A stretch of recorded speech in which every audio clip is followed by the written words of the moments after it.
Baby walkers అనగానే ప్రతి parent అమ్మయ్య ఈ బేబీని ఈ వాకర్లో వేసేసి నా పని నేను చేసుకుంటా అని అనుకుంటాడు.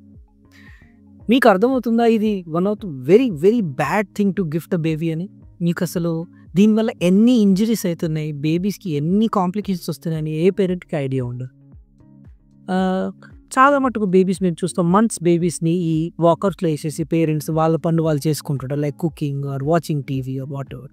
దీనివల్ల బేబీ చాలాసార్లు మెట్లు దాటి పడిపోవడము ఆర్ ఏదైనా వేడి ఉన్న వస్తువులు వాళ్ళపైన వేసుకోవడం ఇలాంటివి అయ్యి, అండ్ మళ్ళీ బేబీ నడవడం స్టార్ట్ చేసినప్పుడు తో వాకింగ్ అంటే పాదం పెట్టకుండా ఓన్లీ వేళ్ళ మీద ఇట్లా పెట్టి నడవడము. సో ఇలాంటి కాంప్లికేషన్స్ చాలా ఉంటాయి. చాలామంది పేరెంట్స్కి ఇలాంటివి ఉంటాయని తెలియక మా బేబీ వాకర్లో వేస్తే చాలా తొందరగా నడుస్తాడు అని చెప్తారు.